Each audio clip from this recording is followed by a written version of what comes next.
नमस्कार मित्रों, सुयश computer training and services के इस वीडियो में आपका स्वागत है।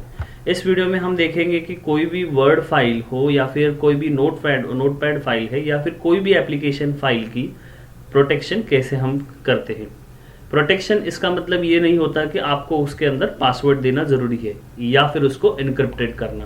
प्रोटेक्शन मतलब उसकी एक जो हैश वैल्यू होती है, उस हैश वैल्यू को हमें कैलकुलेट करके उस हैश वैल्यू को एक पर्टिकुलर जगह पे रखना होता है। उस हैश वैल्यू से हमें ये मालूम पड़ता है कि अगर हमारे डॉक्यूमेंट में कोई भी चेंजेस होते हैं तो हैश वैल्यू चेंज हो जाती है। फॉर एग्जाम्पल मैं आपको यहाँ पर एक डेमोस्ट्रेशन करके बताता हूँ।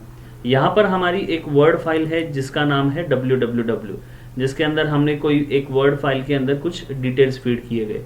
इस डिटेल फीड करने के बाद में इस फाइल को मैं पीडीएफ या फिर पावर पॉइंट या फिर वर्ड या फिर कोई भी एप्लीकेशन में इसको सेव करता हूँ। सेव करने के बाद में मैंने इस जानकारी को वर्ड में सेव कर दिया। इस सेव्ड डॉक्यूमेंट को अगर मुझे प्रोटेक्ट करना है तो इसके लिए मैं ये सॉफ्टवेयर का यूज़ करता हूँ जिसका नाम है हैशकैल्क। हैशकैल्क के ऊपर डबल क्लिक करने के बाद में मैं उस फाइल को सिलेक्ट करता हूँ जो कि अपने डेस्कटॉप पे रखी हुई है। मैंने ये फाइल सिलेक्ट कर दी। अभी इस फाइल को सिलेक्ट करने के बाद में यहाँ पर मैं बटन प्रेस करूँगा जिसके ऊपर लिखा होता है कैलकुलेट।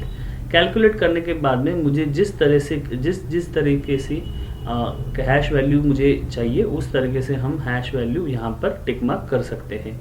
कंसिडर कीजिए कि मुझे MD5 के हैश वैल्यू ही रिक्वायर्ड है, तो मैंने इसको कॉपी कर ली और नोटपैड पे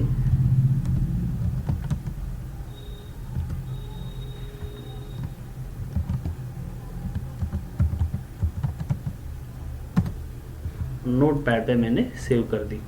सेव करने के बाद में इस नोटपैड की फाइल को मैंने डेस्कटॉप में सेव कर दिया जिसका नाम है सिक्योरिटी। ओके, अभी किसी यूज़र ने मेरी वर्ड फाइल में कुछ चेंजेस कर दिया, तो जैसे कि अभी यहाँ पर कॉन्टैक्ट नंबर है 9821214643, मैं उसको 46484646 करता हूँ और इस फाइल को सेव करता हूँ। इसका मतलब मैंने मेरी एप्लीकेशन फाइल में कुछ चेंज कर दिए।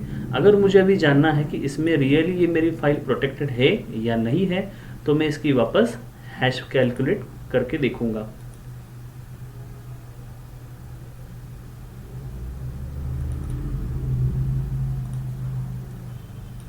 ये जो हैश वैल्यू अभी आई मैंने इसको कॉपी कर ली और नोटपैड फाइल के जस्ट 2 एंटर मारकर मैंने पेस्ट कर दिया। आपने अभी यहाँ पर देखा होगा कि फर्स्ट हैश वैल्यू अलग है और दूसरी हैश वैल्यू अलग है। इसका मतलब मेरे फाइल में किसी ने कुछ ना कुछ चेंजेस किए हुए हैं। इस तरह से हम देख सकते हैं कि हमारे फाइल्स में या फिर वेबसाइट के डेटा में कैसे चेंजेस हुए हैं, या फिर हम जान सकते हैं कि चेंजेस में हम इस तरह से हम देख सकते हैं कि इसमें चेंजेस कैसे किए जाते हैं। Thank you for watching this video.